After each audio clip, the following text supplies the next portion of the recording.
In the winter of 1923, two men walked into the same bakery on Unter den Linden in Berlin. One was a professor named Heinrich Hoffmann. He had spent 30 years teaching literature at Humboldt University. He had saved diligently, kept his money in a respectable German savings account, done everything right. The other man was his former student, a carpenter named Ernst Bauer. For the past 2 years, he had been doing something that confused everyone who knew him, trading his wages for farmland on the outskirts of Brandenburg, then renting that land back to farmers who paid him in bushels of rye and wheat. Heinrich reached into his coat and produced a wheelbarrow. Not a briefcase, a wheelbarrow. It was filled floor to rim with German paper marks. He handed the entire load to the baker in exchange for 1 loaf of bread. The baker took the notes without counting them, because counting them would have taken the rest of the afternoon, and by the time he finished, they would have lost even more value.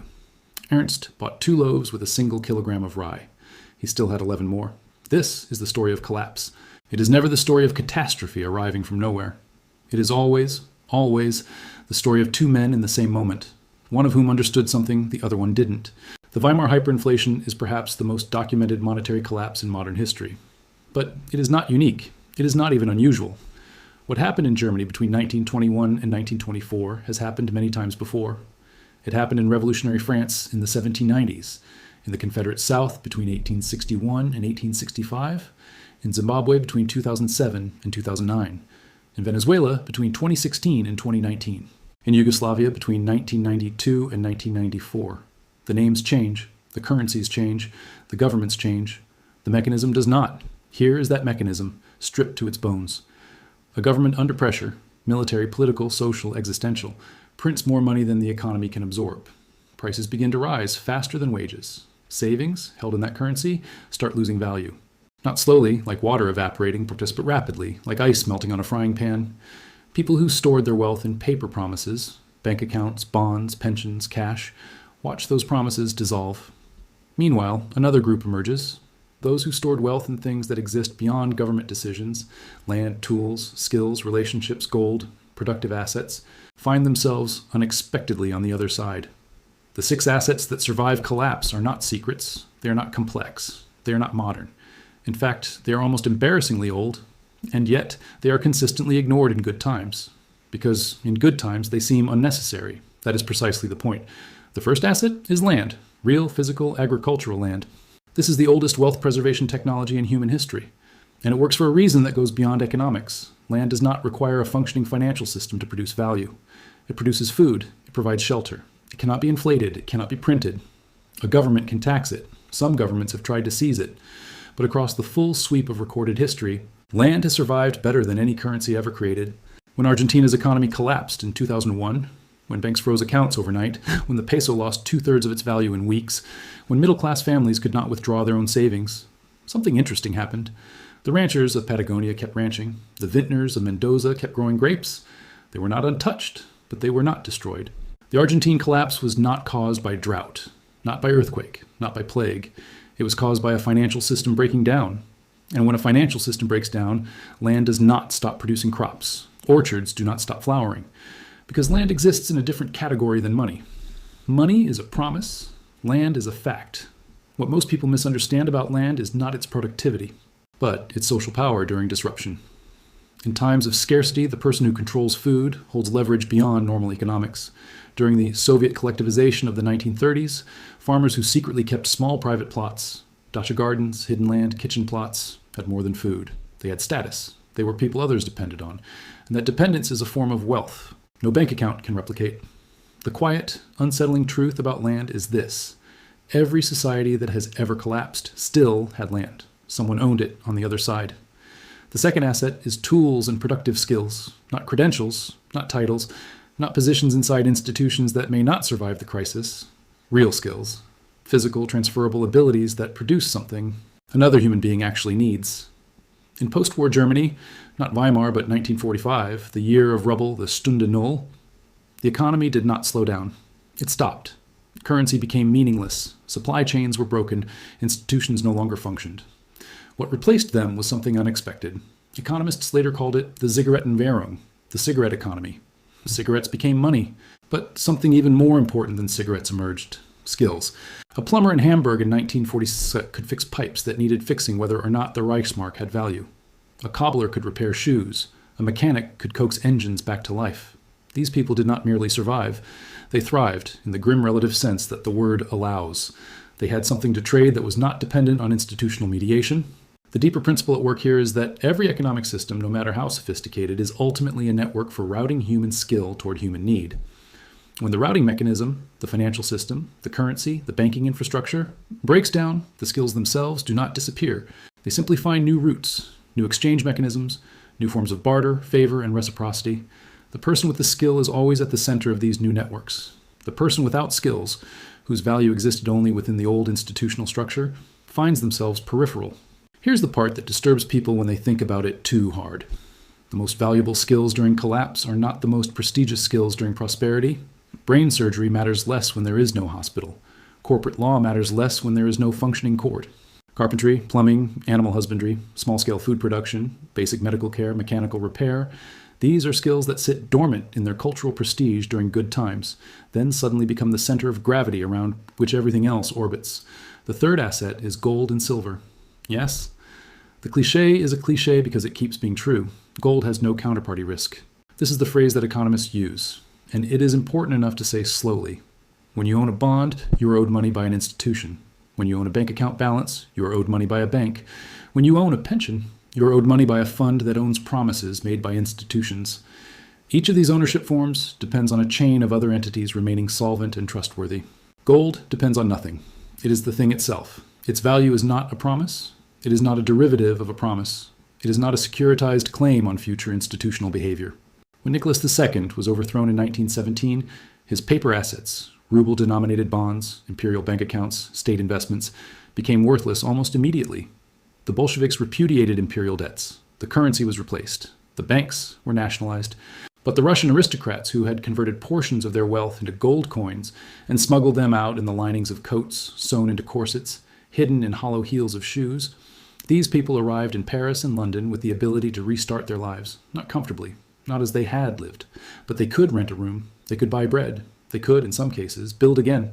The same pattern played out when the Chinese nationalists fled to Taiwan in 1949. Chiang Kai-shek's government airlifted the entirety of China's gold reserves, some 800,000 taels, to Taipei, and that gold became the financial foundation of Taiwan's subsequent economic development. Gold crossed the water. The promises stayed behind and dissolved. There's a distinction worth drawing here between gold as a hedge and gold as a survival asset. In normal times, gold is mediocre as an investment. It pays no dividend. It produces nothing. It just sits there. During collapse, this inertness becomes its supreme virtue. It sits there while everything else moves. It sits there while currencies reform and governments change and institutions fail and reconstitute. And when the dust settles, it is still there, still recognizable, still accepted. The disturbing insight: every paper currency in human history has either collapsed or been replaced. Every single one. Gold has outlasted all of them. The fourth asset is foreign currency, specifically the currency of a nation unlikely to be involved in the same collapse as your own. This is the asset that sophisticated people inside crises reach for first, because it requires no philosophical leap. It requires only the recognition that your own currency is failing and another currency, for now, is not. During Zimbabwe hyperinflation, during the years when the central bank issued $100 trillion notes that could not buy a loaf of bread, the Zimbabwean economy did not cease to function. It dollarized. Informally, then formally. US dollars and South African rand circulated in parallel. The people who had managed to acquire even small amounts of foreign currency before the crisis deepened, not the wealthy, not the well-connected, but ordinary people, found themselves with purchasing power that their neighbors had lost entirely. They accessed it through remittances, informal markets, barter with foreigners, and that was enough. In Venezuela, the bolivar has lost so much value across so many denominations that it has become genuinely difficult to track what a bolivar is worth relative to what it was a decade ago. The number involves zeros, so numerous they become abstract, but the dollar has held. In Caracas today, dual pricing is ordinary. Everything has a bolivar price and a dollar price. The bolivar price changes daily. The dollar price is just the price. The key insight about foreign currency as a collapsed asset is that it is not a long-term solution. It is a bridge asset. It preserves value through the acute phase of a crisis, long enough for other decisions to be made, for land to be bought, for skills to be developed, for movement to occur. A bridge matters most when the river beneath it is rising. The fifth asset is network. Deep, reciprocal, embedded community relationships. Not networking in the professional business card sense, something older. And more serious, Mennonites communities in Paraguay survived the Gran Chaco War region's brutal conditions in the 1930s, not because they were individually skilled or wealthy, but because their networks were so dense and their mutual obligations so deeply internalized that they functioned as a single organism when conditions deteriorated. When one family's crop failed, other families fed them. When one family lost tools, others shared theirs. The community's resources were, in a meaningful sense, collective, not through ideology, but through centuries of practiced reciprocity. This pattern appears everywhere. Crisis has been studied carefully. The Japanese-American internment communities rebuilt with remarkable speed after release, partly because their pre-existing social networks remained intact, even through the camps. Korean immigrant communities in Los Angeles maintained elaborate rotating credit associations, Kai, that provided interest-free capital to members in sequence. During economic stress, these informal institutions functioned when formal ones did not. Network is an asset because it converts individual scarcity into collective sufficiency. 10 people with 10% of what they need can, if their relationships are structured correctly, produce 100% of what one person needs when that person is most vulnerable. This is not charity. It is a return on decades of investment in trust and reciprocal obligation. What no one says aloud is this: the people who are most useful to a network are the people who bring something to it. Skill, resources, knowledge, character. The people who have spent their lives optimizing for individual accumulation within institutional structures often find, at the moment of crisis, that they have very few genuine reciprocal relationships. Because genuine reciprocity requires giving when giving is costly, and institutional life rarely demands that. The sixth asset is knowledge, specifically knowledge that is in your head and cannot be confiscated. Stefan Zweig left Austria in 1934 and then again fled Europe in 1940, each time carrying almost nothing physical. His manuscripts went with him as long as possible. His languages stayed with him always. He was fluent in French, English, and several others. His knowledge of European literature, history, culture, and publishing remained entirely portable. He could and did earn a living from his mind alone, across multiple countries and currencies and political systems. This is the most portable form of wealth ever devised. A government can freeze your bank account. It can seize your land in some circumstances. It can confiscate your gold if it is brazen enough. Executive Order 6102 proved that. But it cannot reach into your skull and remove what you know, what you can do, who you understand yourself to be as a productive agent in the world. The knowledge that survives collapse is not abstract knowledge. It is applied knowledge, the kind that connects to human need in ways that do not require institutional intermediation. A person who understands soil chemistry, water purification, wound care, structural engineering, fermentation, navigation, or the mechanics of engines carries something that cannot be devalued. Knowing these things is, in the precise economic sense, an asset, one that appreciates in relative terms as the institutional assets around it depreciate. The history of collapse is, among other things, a history of knowledge migration. When fall of Constantinople occurred, Greek scholars fled west carrying ancient texts, and the ability to read and interpret them. That knowledge became a seed of the Renaissance. When expulsion of Jews from Spain happened, Jewish communities carried with them medical knowledge, financial knowledge, philosophical knowledge. They rebuilt in Amsterdam, Thessaloniki, and Safed, creating intellectual and commercial centers where before there had been only their absence.